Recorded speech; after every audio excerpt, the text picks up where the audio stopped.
Okay. Um, I'll take POI as verbally.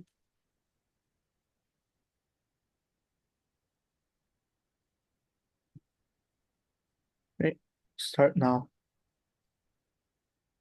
I don't think Arkangel is going to be anything dystopian as Black Mirror, which I suspect opposition will bring up, but rather I think would likely play out in a world in which parents who on both sides of the house are likely to control their children will use it as a means in which they can keep their children's safety within their mind, they can be confident, and this actually establishes better parent-child relationships. 2 points are set up within my speech. The first is that we think the right of parents to raise their children already has precedent in the status quo. Because firstly, the point of a right to raise their children is that the government already recognizes that parents have the ability to make sure children are safe and become good and productive members of society. Secondly, therefore, all that this technology is doing is enabling the parents to better shape the environment of a child so they can grow up to become a better person. But finally, note that opposition will probably fill their case with examples of how parents are over controlling. But to win, they must have two things that two burdens they need to prove. The first is that opposition must prove that Archangel will cause already controlling parents who exist on both sides of the house to cause more harm than they would in their side of the house, and they must prove that this harm outweighs the benefits Archangel can bring when properly used. On our side of the house, additionally, we think that regulation from the government is probably likely to occur to prevent the worst excesses from this technology. First, I think regulation will happen for three reasons. The first is that new technology is always scary, right? Like people are always naturally afraid of things changing. So we're going to have public discourse within society. Is this good? Is it not? We'll get buy-in from like psychiatrists, pedagogists, teachers, etc. Secondly, people like opposition in the public debate will bring up hopefully like decent points that are kind of smart, and therefore that's also reasons for why people need to consider how we can use this technology properly. But finally, that this technology interferes with our health and specifically our brains. And if you need anything along that line, you need huge amounts of approval from the health board, like the FDA, like to make sure that it's safe and to approve it for public use. Like think about vaccines. To get a vaccine approved, you need to go through very rigorous trials that exist on our side of the house. Therefore, because governments are regular people, there will be like some laws or restrictions on how you can use Archangel. That first, it cannot be a tool to engender abuse, or under the same mechanism as in status quo, abusive parents will be removed from custody of their child. But also, we can take Archangel away if we deem you as a parent, you can still like parent your child, but maybe just not using Archangel. 2 points stand in my speech. The first on how we give better parent-child trust. The second on how we actually help the child developmentally. The first thing I want to prove here is that generally, if a parent like what do you call it? Is that generally parents are likely to be benevolent and good for four structural reasons. The first is that no parent has time to watch their child's life every minute of every day because you have a life. You have to go to work, you have to socialize with your friends, etc. So it's only when the parent suspects something is going wrong that you are likely to tune in to what's happening. So, for example, if it's 12 p.m. and my child is still out, maybe I'll see what they're doing. The second one is that parents care about their children and love them. So when the child does something unsafe, the parent is likely to be super sensitive. But if it can probably cause harm to a child, you are less likely to do so. The third one is that parents are self-improving and correcting as human beings as well within their roles. They're always looking to be a better person and a better parent. So I think emotional abuse is unlikely, or if it is, it's probably because the parent was bad on both sides of the house. But finally, that parents are more mature than the child to an degree, so it's justified for them to accept like censor excessive gore and nudity or content like that if the child is not developmentally ready and cannot adequately process it. And the child thinks they can tell their parent, we think this discussion is a good thing. Lastly, then, if a parent therefore opts to go for Archangel, it means it's a parent who would like to control or whose parental biases generally lean towards being the controlling side. They'll be controlling on both sides of the house. In status quo or an opposition's house, how we think they are likely to be controlling is twofold. The first is that they're going to physically control your environment. So this could look like, for example, to make sure you're not sneaking out, cameras in your house, or they can install like a tracker on your phone so they can see where you are 24/7. This is already some of the same functions as Archangel. But secondly, note that they can also just give you very strict rules. Like, for example, to make sure that you don't watch porn, if I catch you doing it once, I will like ground you for 6 months, or they'll have very strong deterrent measures. Like if you get home an hour late at night, well, I'm just going to not let you out for the next week or the next month. But usually, because these are such strict requirements, children will push back against it due to the natural child instinct that I want freedom, I want to be able to live my own life. And because parents see that their children are like pushing out against it, and they fear their child breaking the rules again, they'll just add even stronger deterrents, which creates a cycle in which the parents become more The parents become stricter, the child fights back more, you get horrible parent-child relationships, and no one wins.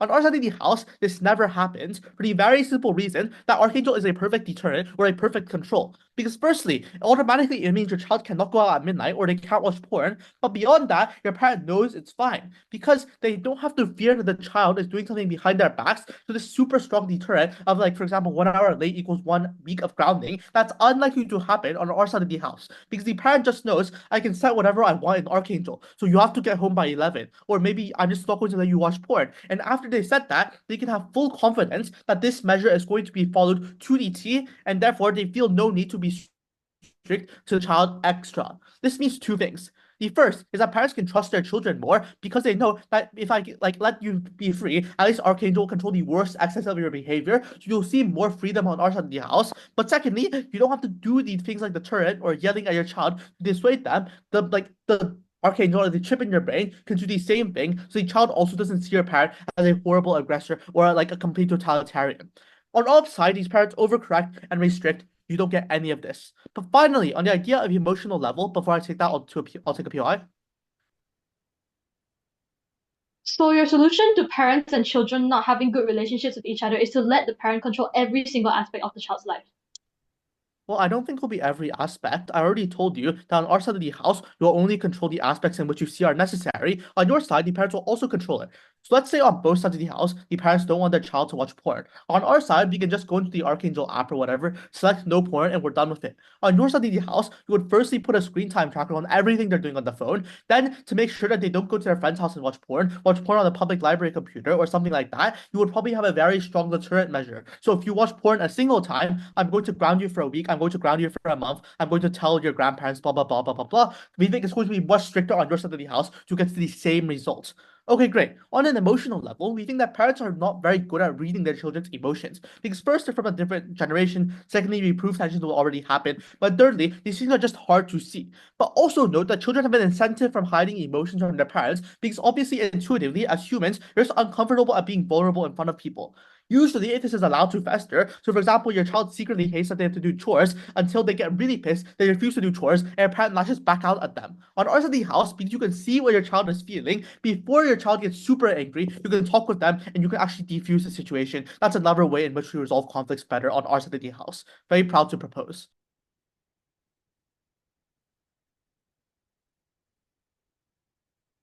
Thank you very much, Speaker, for that speech. Shall we have the leader of opposition respond to that? Hi, am I clearly audible? Very audible. Okay, I will start in 3, 2, 1. Suffering, opposition, and pain are integral parts of being a human. If I do not know suffering, my happiness is less meaningful. If I do not know happiness, this is made worse by the fact that the ability to experience the full scope of humanity is robbed from me by someone besides myself. Few responses here. Number one, on how parents already have the right to parent their child or children, right? Because sure, you can control what time they sleep, you can control where they study, but it's fundamentally wrong to alter the way an independent person thinks. It is fundamentally wrong to selectively choose what their child knows. Because this is oppression to the point where a child becomes a robot to the parents with no brains of themselves. This is why I'll prove it's a fundamental harm later. Second, on how you help the child become a better person, right? I tell this is untrue because it's just temporarily putting a blanket over the main goal of making the child actually good, because Arkangel will not be there forever. This is something you need to concede, because when the parents die, it is over, and now the kid literally knows nothing because for their entire lives they're controlled by their parents. Number three, on how parents will only intervene if they have a reason to suspect that children are doing something dangerous like watching explicit content, right? I tell you that Arkangel is taking it to a level that's exacerbating the problem, because you can literally just use device like parental control. It's uniquely different here because it's just controlling one aspect, and you still have the freedom as a child to explore other sources like friends and school. Are not limited by the thoughts of your parents because you have other alternatives which you do not have on site guard, right? Number four, on how parents and children will trust even more when the parent controls every single aspect of a child's life, right? We flip that and tell you that we think this is more likely to cause resentment from the child's part. They know that they do not have a choice, right? And why is letting children having the chance to mess up infinitely better then? It's because that they they learn that there are consequences to their actions, and under Gov, they aren't allowed to make the choices to begin with. They never truly learn why the choice is so wrong. They never understand the ramifications of their actions. I tell Gov can only win this debate, right? As long as, insofar as they tell you that, oh, Arkangel will be there forever, these people will be robots forever. But we tell you this is untrue since the start of my speech already, right? And then the fifth thing is how Gov posited that opposition must prove Arkangel will cause over-controlling parents to become even more harmful. Let's establish the delta now. Because the most that over-controlling parents could have done under opposition is not let their children go out, install trackers on their phone, etc. The difference is that you're literally in your child's brain now. You get to limit what they see and experience. You get to control their environment directly. The difference is now that you have a direct hand in what happens to them. That is the problem. The children still have room to mess up on our side of the house. On your side, you have nothing of that. Number 6, on how parents can feel safe about their children, right, and that they will not do anything wrong. When someone does something wrong, you do not tie your child up. That is short term, because it's principally wrong to hide the problems away at the expense of a freedom of an autonomous individual, right? You teach your child to be an actual good person in the long term. That is what you're supposed to do, not tie someone up and hide the problem away. Because realize, yes, sure, you are a parent, but then you cannot do this at the expense of someone else. Now, Gov needs to prove a few things here. Right? Why this is something that people would actually want to buy into. Know that this device is a choice on the part of your parent. You can implant it into your child's brain, but your child does not and cannot necessarily consent to this. So this is a choice that you are making on behalf of someone else. If they want to say that this is a choice and that those who don't buy in won't buy in, then their benefits only exist to a significantly smaller scale, if only some. Because if only half the human race buys into your mechanism, then only half the human race benefits. And you must contend with why half the population doesn't want to buy in the first place because of safety concerns and things like that. Opposition's burden is very simple, is that if it is a choice that people can opt into to have this tech, then opposition will show why this choice shouldn't exist to begin with. Now, few layers of setup on parents first is how likely that the majority of parents want the best for their child. It means that they want to preserve their children's well-being and ensure that they stay happy, healthy, and stable. They also are likely to buy into the Arkangel device if there is a choice for them to do so, because it promises that their child will be safe from all the things that they perceive as threats. As the fear that they experience for their children and shame that they feel about not being a good parent if they don't buy in is probably going to influence them into their decision. So it's not a fully informed choice. Even if it's a fully informed choice, it is a choice that they are making on behalf of someone else. I tell you that number 3, parents are old and they are likely going to die before their kids, right? It means that they cannot protect their children forever. At some point, the children will have to experience their life without their parents. So it tells it's infinitely worse for children at that point. Now, why are parents likely to monitor? We tell you it's because the parents are benevolent actors, as Gov characterizes. We think that they will want to protect their children to the fullest extent. They'll cover things like blood, injuries, explicit content, because those are things that parents want to stop. Now, on children, right, they will make mistakes, and Gov say that this device is a perfect catch-all that prevents children from ever seeing anything distressing or disturbing. It's something wrong that we will be proving throughout our entire bench. My argument here today is very simple on how government robs people from the full human experience. Because why you must experience certain things in your life, right? We tell it's because for understanding and processing what happens to you is that falling down and having a skin knee is something you must experience the full pain of and see the distressing blood wounds to understand why you should be more careful when you walk. If you meet a man who makes you feel uncomfortable, you learn that from experience that you should be wary with people who you do not know and just walk away. Being able to react properly is also important, because by experiencing these things in life, you know how to respond when it happens to you. And the bottom line is, to truly survive in the world, you must experience it for all that it is. The point is that you are human, you must make mistakes, and you must experience conflict, because we tell you at the end of the day, they will have to leave Arkangel anyway. So you cannot control them forever. They have to learn how to do things on their own. If not, they are just useless individuals who their rights were taken away by their parents from the get-go. The comparative here on op is like, well, children will definitely have more troubles and issues than experience pain and suffering under our side of the house. We think that there is something they must experience through the course of their lives to actually understand these things, and that what makes their lives meaningful, right? Because on a wider topic, suffering is what gives our lives meaning. If we live through life with no pain and no opposition, two outcomes manifest. Number one, how God's worst case scenario, where parents inevitably die and can't protect their children, we don't actually know how to deal with that when it actually happens to us. Under God's best case scenario, where they can protect their children all their lives, being happy and safe becomes meaningless because you have no other metric in your life to compare it to. You won't understand why it's important that you are happy and safe if you never know sadness and danger. You won't value the fact that we think that this horribly decreases the value of life of a human being, and then we oppose the idea of children may be forced into that. So proud to oppose.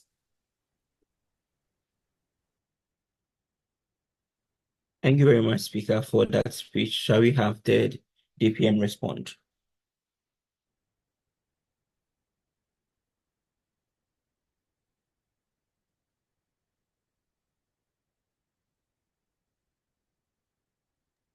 Hi, am I visible and audible? Yes, Speaker, I am visible and audible. Great, great. Just give me 1 minute to organize my notes, drink some water.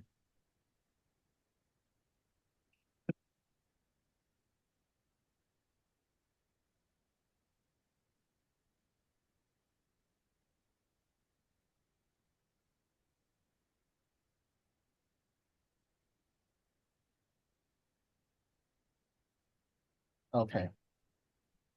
1 second, 1 second.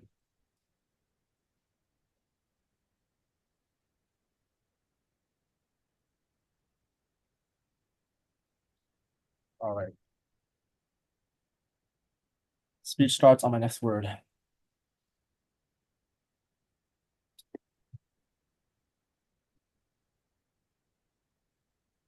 As a child, if I know and understand the ramifications of having Arkangel inside me, how am I likely to act? It means I trust my parents to know what is best for me because I love them, but I'm still curious about things that maybe they censor. But this means I'm more open to having conversations with them as opposed to an opposition world, I hide it away and I watch porn when they are not looking. But this also means they can slowly grow my maturity and understanding of complex topics rather than me being traumatized by directly seeing gore on the street. This already takes down most of their claims, but the next thing I want to do before I really start my speech is to point out how principally inconsistent their stance is in two main ways. The first way is they say you need the full experience of life, you need pain, you need to be able to mess up in order to value pleasure. No, I don't think kids need to go through trauma in order to appreciate life. I don't think kids need to learn how to get kidnapped or learn how to get molested in order to have the full experience of life. Notice how morally bankrupt this stance is. Second thing, they tell you over and over again about how the undue control that you give parents is bad, but they keep on pretending that parents don't already exert a large amount of undue control on children. So for example, who is paying for your tournament right now? Who is paying for the fact that you have a roof over your head? Who pays for your food? But also, if we give child the absolute autonomy, then we should be able to then choose not to go to school, for instance. So for these two reasons, not only do they now need to defend these two incredibly high burdens, but their case as a whole is principally impoverished. Three things in my speech. First, real-world building. Secondly, extraneous rebuttal. And lastly, an argument on protection right.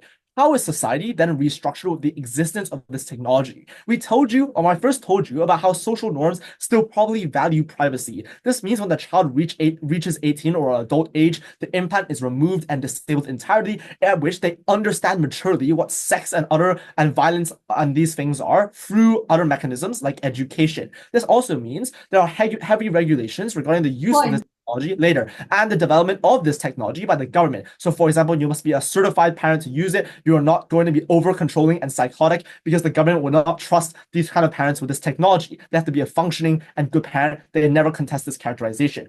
Okay, sure, even if we bite the bullet and say we sacrifice some degree of the privacy for the child, we have three good justifications for this. The first is to say that there is a parental duty to protect your child, and we think that's justified. So for example, you know where they are when they're being kidnapped. Second, there are many other degrees and metrics where parents restrict the freedom of their child in order to protect them. So for example, they can see the example of screen time. They can see the example of sending people to school, and they literally dictate your living conditions. I think that if they wanted to attack us on this principle, they had to not have that on their world. Lastly, development Fundamental benefits occur insofar as we prove parents are reasonable individuals who are able to raise their kid well. My first gave you 5 reasons why this is the case. I'm going to give you 5 more. In order for any of their harms to occur, they need to contest this and prove this is not the case. Okay, setup done, extraneous rebuttal.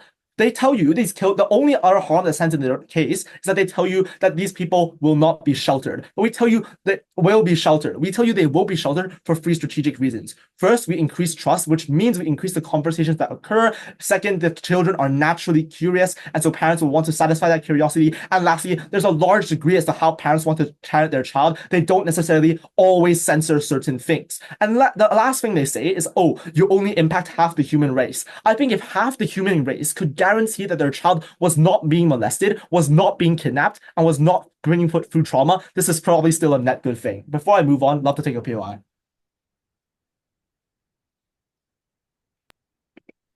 Okay, I don't know what happened to the POI from earlier. Argument then, on the prevention of heavy trauma and protection of the child. The premise of this argument is simple. Why are the parents likely to be benevolent and good? 5 more reasons. The first reason is we told you that parents don't have the time to watch their child's life every minute of every day. That means they only watch it when they actually suspect something. So for example, your child is not back by 11 p.m. Second, parents love their children. So when the child does something unsafe, they want to protect them in a healthy way.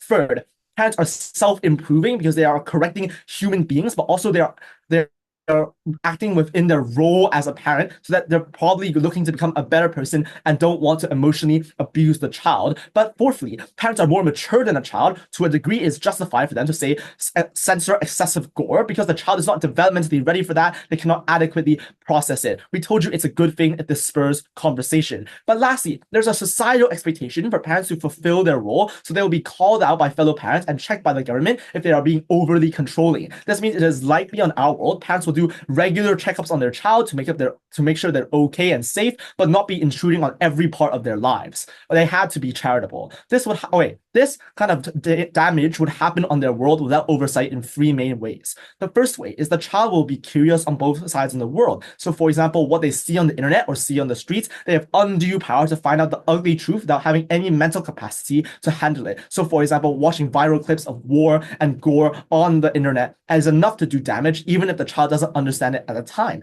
The second way is the social pressures and undue influences that exist. So for example, it is normalized and cool to do drugs. It is normalized and cool to rebel, which weakens all mechanisms on their side of the house. But lastly, for more subtle problems, they are left to fester. So for example, if the child gets really, really depressed on something, the parents might be the best human beings on earth, but they don't know about it. They are unable to solve the problem. The reason this is so hard to solve in our world is for threefold as well. First, children are embarrassed or ashamed to start this conversation. Second, children want to be defiant or are manipulated by bad actors to not tell their parents. And lastly, children can lie to their parents. Safety is not achieved. And this is exclusive to their side of the house, because in the status quo, if parents don't understand the ramifications of social media because of the generational gap, we uniquely are able to fix that. Okay, what precisely do we then prevent? We tell you things like porn, gore, they can be censored, their brains are protected. Crimes against children, kidnapping, molesting, drugging, violence are much more prevented. You can help law enforcement, you keep the streets safer. But the social pressures, that we stop the social pressures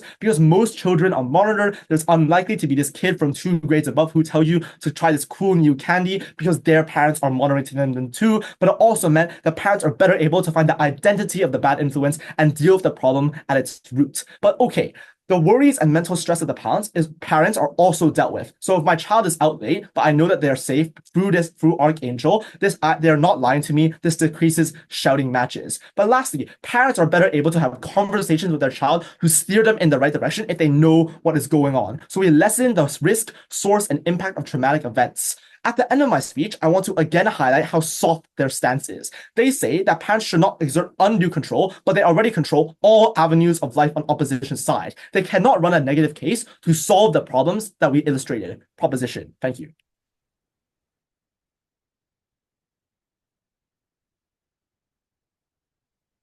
Thank you very much, Speaker, for that speech. Shall we have Diallo engage? Hello, can I be heard? Yes, Speaker, I can hear you. Okay, thank you. So I take POIs verbally. I use she, her pronouns. Please don't put the POIs in the chat. I will not look at the chat. I'll take one. Yeah, I'll ask for one.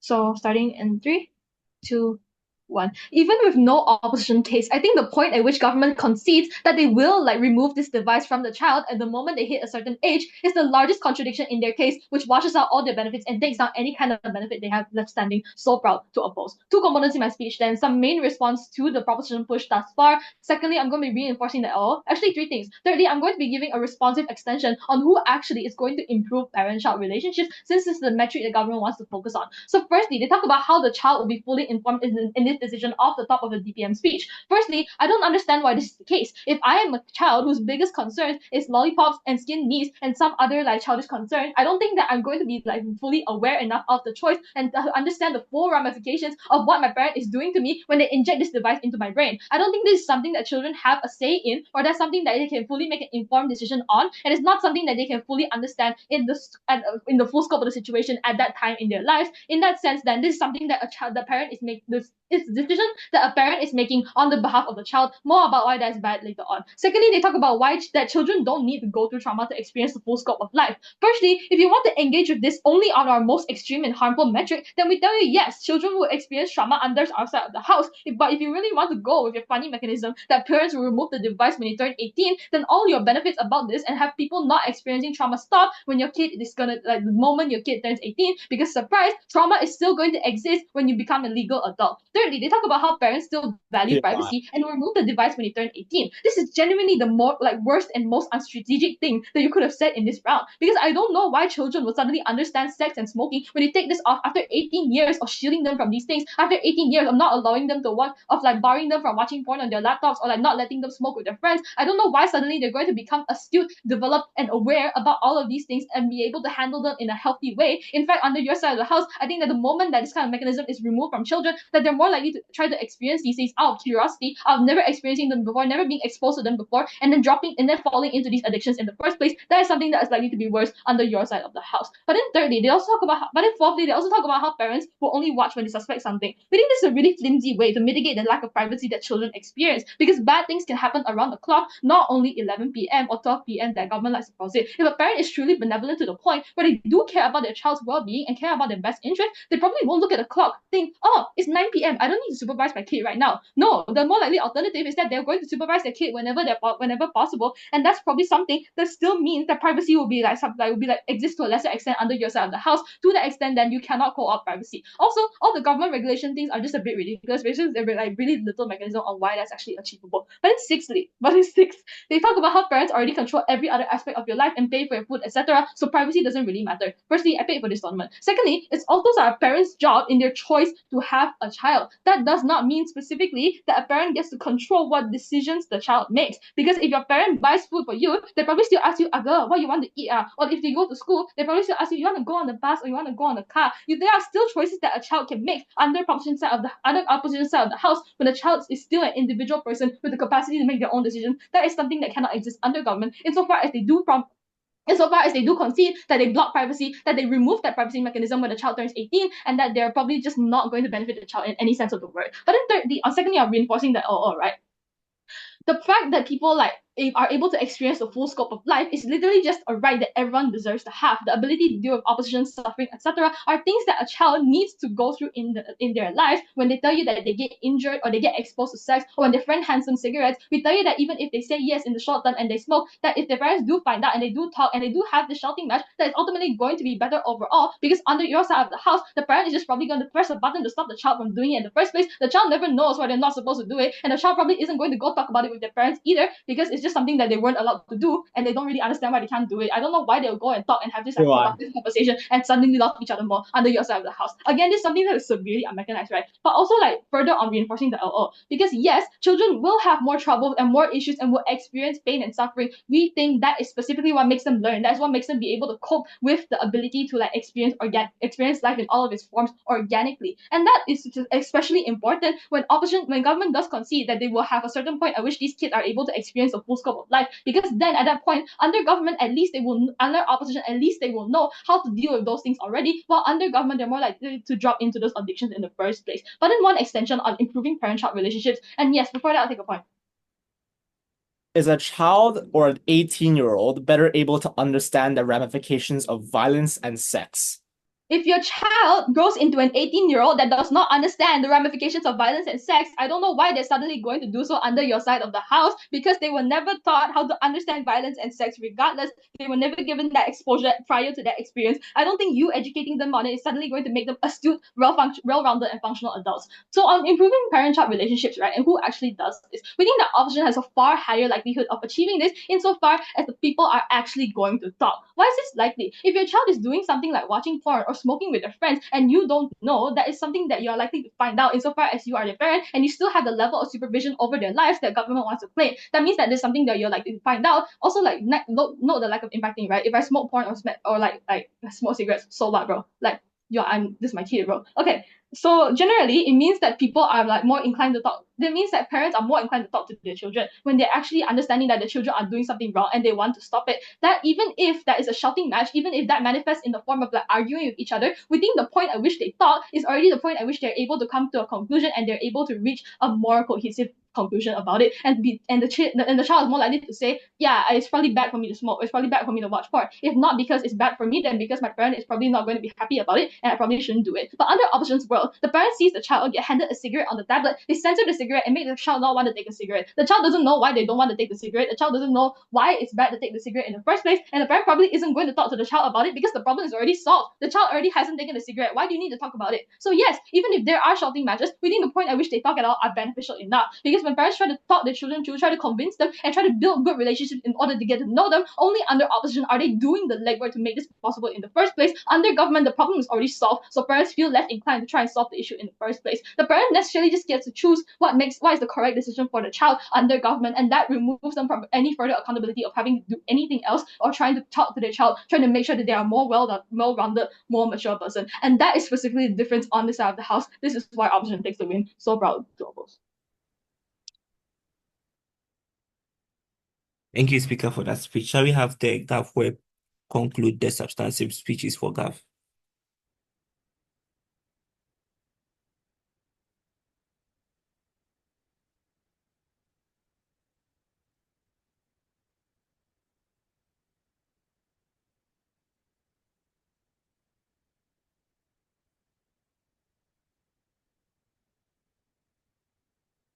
Hello, am I visible and audible? Yes, you are audible. Okay. All right.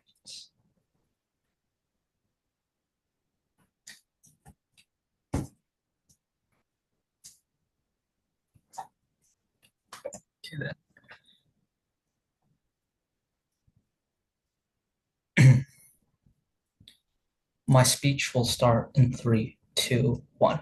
Thus far, opposition has been attacking a case that doesn't particularly exist. They have been ignoring mechanisms and they have been ignoring outcomes. They've been ignoring impacts and they have not been engaging with the various impacts of safety and such, and have basically conceded to the idea that they do not protect children from trauma, right? Why is this bad? Today, I will explain to you in my speech. First, let's talk about the choice to opt into, right? Parents are given a choice, right? This is all about personal principle, whether they want this security or not. It doesn't particularly matter how much of the population decides to do this, because the benefit for those parents who choose to opt into it and do pass the government regulation test will outweigh any sort of harm that opposition can bring forth, right? So opposition goes on a tangent for a long time, and this is a strategic mistake on how parents are deciding for children. And this, again, precedent in real life, legal guardians do sign off on everything for a child. They're talking, the fact that they can make such a big deal about a parent making a decision for a child is honestly kind of insane, because that's basically what's happened to them their entire lives, right? And so in this way, right, they haven't really explained to us how the parent having control over the person's privacy means that they will automatically have how that they will automatically become a robot and beholden to the parent's will, which is a very weird characterization. They say that on opposition side, the child is free to be curious and make mistakes, but that's somehow not possible on proposition side. We think that parents understand, right, that children need to make mistakes, that they need to grow, right? And we think that only for the worst of the worst will they be restricted, and I'll explain more about that later, right? But okay, right, if these people do choose to have Arkangel, we think that this will allow them to help better, right? Let's break down why. First, we think this is uniquely beneficial for parents with little time to stay with their child, right? Because they're able to check in with child's true feelings and know they need to pay more attention to them if they're emotionally distressed, or talk to them about important topics which require maturity to comprehend, right? Second, we ensure their safety when their parent is not able to stay there to help them. This is, again, especially uniquely beneficial for parents with little time to stay with them. Third, we allow for them to have a better parent-child relationship. I'm going to break down why the entire section of yelling and why it's beneficial and a child will automatically understand is kind of weird. Fourth, we allow for the ability for children to become better people in the future. Let's talk about parent responsibility and safety as a clash, right? Are parents responsible? So, okay, first and foremost, right, governments are in control of the distribution of this technology. They seem to have not listened to the fact that the worst are prevented, right? And in fact, we, if you listen back in first speaker, managed to prevent the abusers that get away on your side of the house because the people, that part of the 50% of the population who try to go for Arkangel some of them may be bad parents, right? Some of them may be abusive or over controlling, and for those people, they will not get their hands on Arkangel, and the government can put them on a tracking list to allow for services such as CPS to be able to ensure that the child that they will take care of anyway on both sides of the house is safe, right? And so what does majority of their case stand on? We think it's frankly absurd that they seem to think that the parent will protect their child so much that they will not allow their child to experience anything distressful, right? Again, only the worst of the worst, sensitive topics like sex and violence, etc., should be delayed until a child is mature enough to discuss these topics, right? But in the meantime, right, when they're not mature enough to comprehend and understand these things, we think that these things should, one, be censored. Two, notification should be given to parents in cases where things like this exist, so that they will be given opportunity to talk with their children, right? They seem to think that parents immediately after this will not talk with their children about what they saw, which is kind of weird, and also ends up proving that they didn't listen to second speaker or first speaker for that matter, right? We think that these people who are overprotective will be prevented in our house, right? Again, they will be prevented from getting their hands on Arkangel in the first place as per our mechanism, right?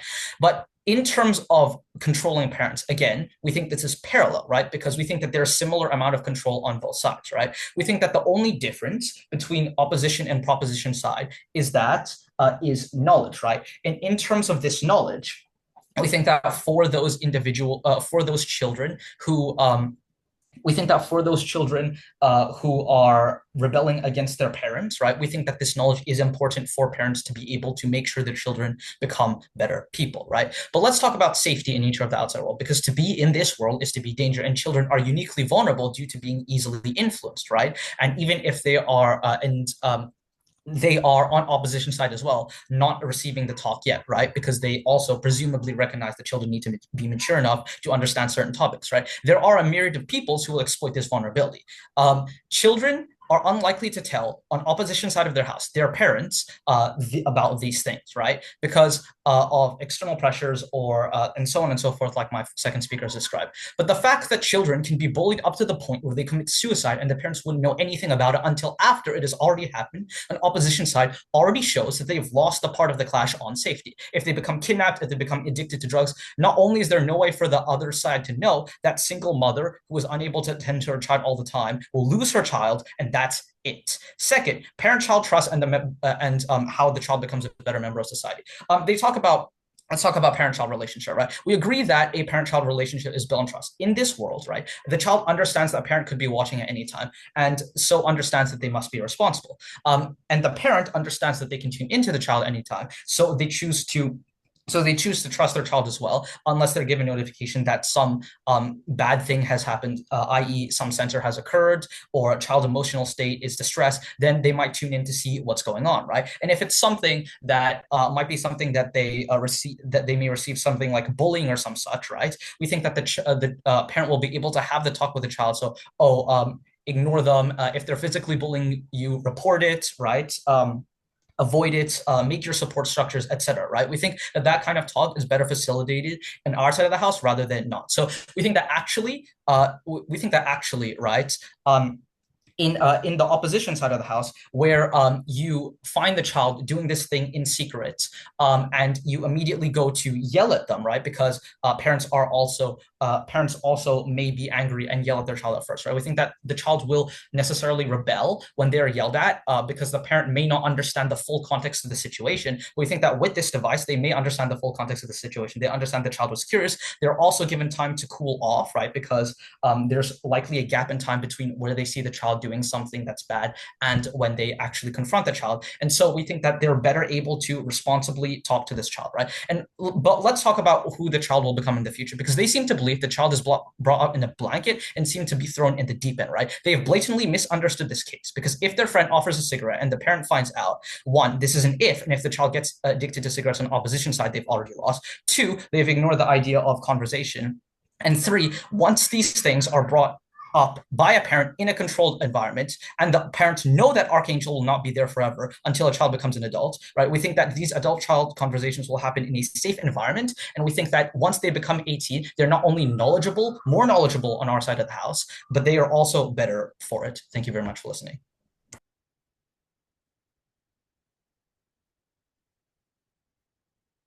Thank you very much, Speaker, for that speech. Shall we have the opposition conclude substantive speech? So when we're on see him guys verbally, I'll be expecting you guys at the 5th minute. But before I begin, I want to do a few shout outs, because yeah, I don't really have a chance to do a lot of times. Firstly, I want to shout out to my coaches, Uma, Ryan Rayner, Wesley Wong, and of course the GOAT, Ernest Ma.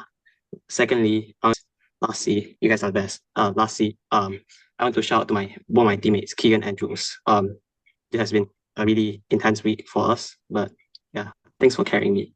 Starting my speech in 3, 2, 1. Panel, before I further begin on my speech, I want to pause the proposition 1 question.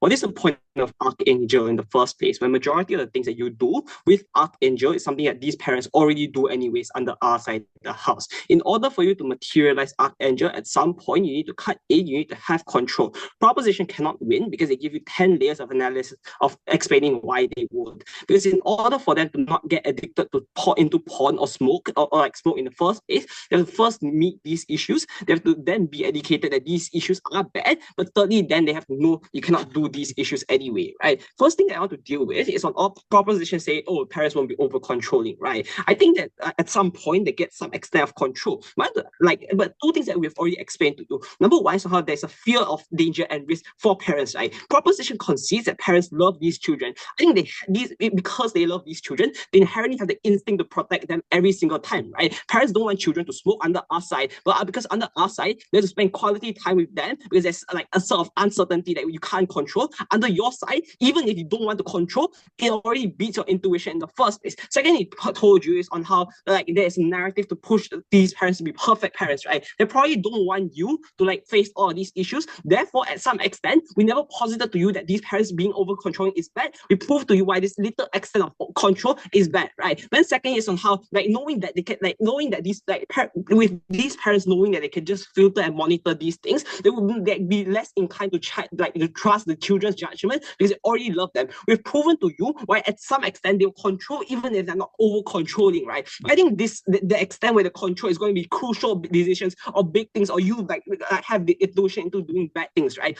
This small extent means that you're less likely to spend time to understand them emotionally because you already know what happen with them, right? Which also shows to you why at some extent you will force certain choices upon them, right? They cannot defend why parents entirely want control, otherwise they would opt into Arkangel in the first place. Thirdly, there's how this makes children now hate you because you already force them to do certain things at some extent, right? They are already forced and restricted to not watch porn. Now you're forcing them to not relationship with them because they will then trust you and tell you more things.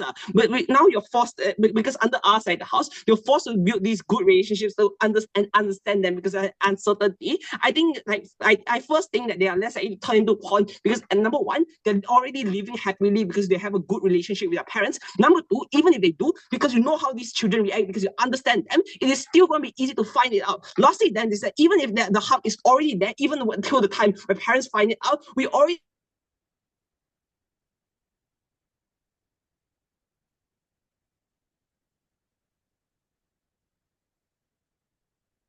these parents are likely to already know, right? I think this means that children will never face the same issues because these parents will probably try their best to create the best environment for these children, or they wouldn't educate them because they already know what is going to happen, right? I think Michelle already given you a really good analysis on how when they turn 18, they need to be exposed to more of these issues, right? I don't think I don't think that these people can suddenly handle all these issues, right? Because Michelle also told you on how they become more curious because they're never exposed to all these issues. I think it's going to be fundamentally bad, right? But sure, we bite the bullet on safety. I think we've proven substantially to you why safety becomes more safer on the long term because you don't over rely on your parents. Your parents have uncertainty, which leads them to forces them to build good relationships with you. Secondly, is on how they say trust, right? Something proposition doesn't build is on whether or not children know parents insert this machine to them, right?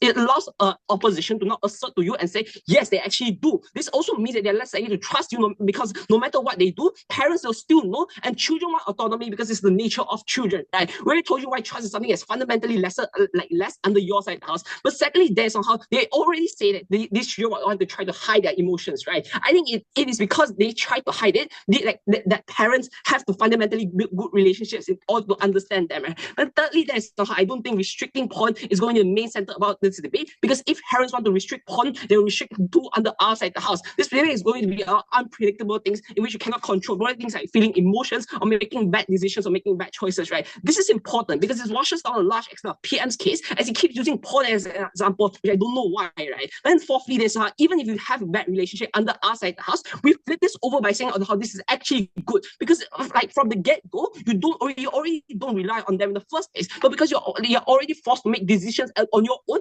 independently, right? Sure, you make some bad decisions, but we've proven to you why from this bad decision, you're likely to learn and not face this in the future, right? This doesn't happen because you avoid every single bad decision because these parents have the incentive to try to be the best parents and to protect you every single time, right? Before that, sure. Tony, or should I? If parents want what's best for the child, will they not let their child get hurt to learn, for them to learn to become a better person?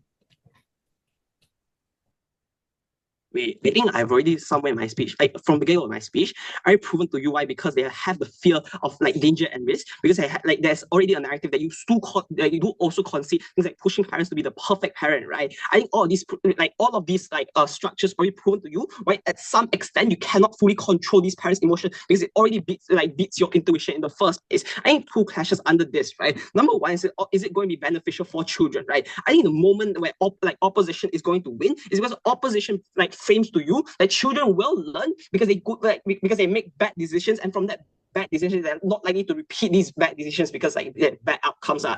We tell you on how under our side of the house, you don't over rely, rather you become an independent person who builds choices on their own, right? This is going to be better because the moment in which you we say sure, on proposition side of the house, you take this machine out of your body. I think at some extent you're already adapted to the society and the environment around you because you don't rely on your parents on the get-go, right? I think this is able to win us this clash. Second is it beneficial for parents, right? I think both sides will agree that parents do need to build good relationships with them, right? Both sides already concede that parents want the best to take care of their children, right? I think they have to. I think in order for proposition's main push to stand, they have to first answer why parents already suck at building good relationships under our side of the house, right? I think I want to answer this by saying on how if they legit suck under both sides of houses, things like programs for parenting or things like social media, platforms already give them advice. If they do suck, if they don't really care, I don't think why they'll care under your side of the house too, right? All these reasons too. Thank you very much, Speaker, for that speech. Shall we have the opposition reply. Hello, can I be heard? Yes, you can be heard. Great. Okay, wait. I just want to check to see if the sentence that I'm saying right now is kind of laggy because I've been experiencing some like connection issues throughout the round. Is it smooth? I think it's fine for the most part. Okay, cool, great. So before my speech starts, shout out to my coaches in no particular order of importance. Shout out to Ryan, Wesley, and Umar. You guys are cool. Thank you for getting me to where I am today. Shout out to my teammates, Keegan and Owen. Thanks for doing this with me the week after TDI. Let's have fun while we're at it at the very least. Okay, starting in 3, 2, 1. Don't let government get away with their narrow and ridiculous paradigm where all parents only want the best interest of their children and will only go about it in the most perfect and constructive ways. We tell you at each point in the analysis why that's not likely or why that's not true. But yes, even if parents are infinitely loving and only want the very best for what happens to their children, here's why that probably isn't going to manifest in the best ways either. One must respond to why the parents won't just let the kids get hurt if they want to make sure that the children are going to experience the full scopes of life, right? Because the parents under your side of the house want their kids to be okay. The parents under both sides of the house want their children to be okay. They want them to be safe, they want them to be happy, and they want them to be stable. That means even small things like injuries or like small things that may make a child face opposition in their life is already significantly enough to cause damage to a child. Is already enough to make them do something like cry or feel upset. And that is something that parents inherently don't want their children to experience. We tell you that is specifically the reason why they're going to try to shield their children even from small mistakes like this, even from small incidents like this, and make sure that they don't feel the full experience of the pain and suffering that they can experience from these kinds of minor experiences. And that's specifically why these children are never going to grow, learn, and adapt from their experiences. So let's analyze this debate from a meta perspective, right? 3 things. Firstly, all of the government's metrics don't really work if this house prefers motion, because we don't think you have to fiat to assume such a high level of safety and regulation regarding these things regardless. So I don't really know if that's really like something that stands in the debate. But regardless, secondly, I want to talk about narrow engagement, right? They only want to engage with the most extreme metric of our case, where children are going to get assaulted or going to get kidnapped, to hide the fact they don't meaningfully engage. The problem with this is that their safety metric also just doesn't apply to these really extreme and horrible cases. The problem is that you probably can't save your child from getting kidnapped. They're not going to suddenly develop super strength once they have Arkangel in their body to be able to fight off that kidnapper, and you're probably not going to be there in time to save them anyway. If anything, the only thing that you get from this mechanism is the only kind of safety that you get from this mechanism is parents getting a front seat view to watching their kid be kidnapped. You don't have the level of intervention that is needed to actually save your children from these horrible and dangerous situations, if that is the point at which you want to debate either. So even if you want to talk about these situations under safety, you don't benefit regardless. Secondly, no engagement about forming parent-child relationships, right? Where I tell you that they probably just won't talk if the problem is already solved. If the child has already rejected the cigarette, then the parent probably feels like, oh, I probably don't need to deal with this issue to begin with. I don't need to talk to my child about this. And if they don't engage with this, it's really harmful for them, right? Because this is already operating on their very best case scenario, where the parent is already able to stop the children from being harmed in the first place. We tell you that they won't talk to the children about it, as compared to when the parents even like get into shouting matches or want to like fight the children. We think that is already infinitely better as long as they're talking. No response to this. So let's engage on government's metrics and win, right? On privacy, government tells us again and again that it's the same under both sides of the house, because they get to sign off on your health documents and buy you food and like do your transport, settle your transport, etc. Again, firstly, these are literally their responsibilities as a parent to do these things. Secondly, also just like we tell you specifically that in these situations that the child still has some aspect of choice, or they are aware that the parents are doing this within reason. For example, they probably still let you choose the kind of food that you want to eat, or what kind of transport that you want to use, whether you want to go for the bus or go for the car today. Those are things that children still have amounts of agency over under our side of the house. Those are still things that provide a child with the ability to choose what they want and to experience what they want. This is something that children are like, this is something that like the ability for a child to choose independently is something that is robbed under government, insofar as it really is the parents making the decision for these children. But then on safety, right? Again, we think that under the extreme situations that government imposes to us, that they probably don't have that level of safety either, because yeah, parents can't robot control their child through Arkangel to stop them from getting kidnapped or assaulted. You're not going to give them super strength to bar them from doing so. Under the most extreme and harmful metric, you still don't benefit under safety. So even if we do lose on safety, and even if this is an asymmetrical benefit, we tell you that when you get safety, what you get is is also infinitely worse. So about this, let's bring opposition's metric into debates then about autonomy and what it means to be human. Allowing a child to experience the full scope of like failing, getting up, and trying again is what specifically is going to benefit children under opposition, because government cannot claim this benefit to the same extent insofar as parents care so much about their children that they don't want them to experience these things in the first place. Insofar as parents, once they realize that the problem is solved, probably aren't going to talk to their children about it regardless, because what's there to talk about? The problem is already solved. That has always been an issue under government. This is why it is a clear opposition win. Oppose.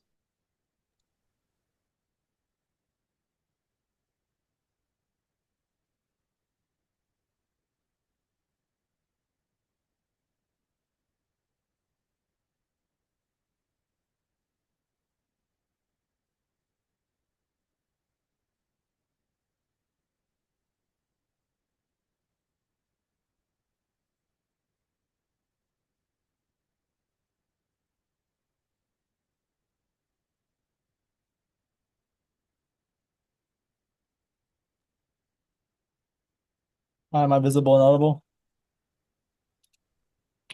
Because yeah, visible and audible. Okay, great. You should start my next word. Actually, wait. Maybe I'll just do some shout outs. The first and only shout out really is to my teammates who we've been in this tournament for. And we came back to this tournament after a few years. We came back to cook, hence the name. Just want to thank them for being great teammates overall. Okay, cool. Panel, let me make their wrongful assumption very, very obvious. In both worlds, the normal developmental pathway is that education and conversations between parent and child about sex and violence gives children an adequate amount of exposure to these things to understand them. 18-year-olds in our world are not snowflakes and not too stupid to maturely understand sex and violence, because searching up porn was not a good way to go about this. The problem that exists is when these children are exposed to porn and gore without the knowledge of their parents, which is not supposed to happen, mind you. We are clipping off these bad influences. They don't prove why this is a key part of the child experience, and insofar as this is true, they cannot respond to my POI with the disdain of someone who had a horrible laksa for lunch. It is simultaneously true that parents can let their kid make mistakes like fall off their bike whilst make sure they don't get bullied and beat up at school. Because of parental instinct, they likely understand that the child must experience some form of harm and mistake making in order to grow. This meant we never contradicted our case when we removed Arkangel at 18, and their entire response and engagement is already out of the debate. Besides this, we gave you other reasons why these kids will not be so sheltered. So for example, different parents have different degrees as to which they will censor, for example. Okay, other strategic mistakes, and then I'm moving on to the two winning pathways of proposition side. First, they accuse us of being a dystopia. We safeguarded this in a few ways down the bench from our first speaker. This was not fiat. This was structural reasons why we proved regulations were likely to exist in this new world, because A, there was going to be discourse and people skeptical of this new technology. B, government still cares about your privacy because it's their obligation, and government already checks and balances bad parents in the status quo. And lastly, tech developers are reasonable and ethical. The only response we got to this was O2 saying it is ridiculous. I think it's pretty obvious which side to buy here. This meant the worst excesses of our case were largely dealt with and insignificant within the debate. Next, on their moral poverty and inconsistency. They keep telling us we only cherry-pick the worst excesses of their case. This is super hypocritical because their entire case only attacks the minority of parents on our side of the house who are control freaks. But it is also because they still need it on their side of the house to trade off more kids being unsafe and more kids being kidnapped. They already lost on this metric. But let me bring back quickly the reasons why parents are generally benevolent. We told you there's things like parental love, societal expectation, self-correcting mechanisms because parents are good people, parents are also mature. If they wanted to argue on the metric that parents were so fundamentally incompetent, then I think on their side of the house, this was symmetrical. We also told you this enables the mechanism of more parent-child talks about important topics because there's less risk for the child to go astray at the ignorance of the parents. Rebellion doesn't happen, as they say, when the parent is able to become a better parent by opening up more of these conversations. On a scale of probabilities, we are able to get this benefit. Winning pathways then. First, on child safety. When they tell us, oh, child is too dumb to understand this tech, my point here at the beginning of my P2 speech was that children are naturally curious and trust their parents out of love. They will start these difficult conversations asking, oh, why did you blur this thing, mom? Regardless of how much they understand this technology. Insofar as we prove that a majority of parents are benevolent and good, their criticisms don't stand. So we prove that when parents know about their mental state, they can start these conversations with their child, and they're likely to be mature when they do this. Parents can then also eliminate bad influences and social pressures. They can be less worried overall because they know their child is not lying to them about where they are at night. They can see how easy it is to be exposed at harmful things. We tell you censors, stop this. Even if all their claims about intrusion stand, we get less child rapes on our side. We can't make sure the kidnapper stops in the action, but we can at least tell the police with certainty where the child is. There's a major delta within safety. Please don't let them wash it out. Okay. Quickly on improving parent-child relationships. If parents are naturally controlling, on their side, they'll be overly controlling with strict curfews and hardcore deterrents, whereas on our side, because you know their location at all times, they are likely to be safer. It increases trust and goodwill between the parent and the child. At the apex of the debate, the only thing opposition has proved is that we are somewhat reliant on our parents. We prove to you this happens because they protect us. So vote for the team that came back to cook Team Laksa. Thank you. Thank you very much, Speaker, for that speech. Thank you, everyone, for a wonderful final.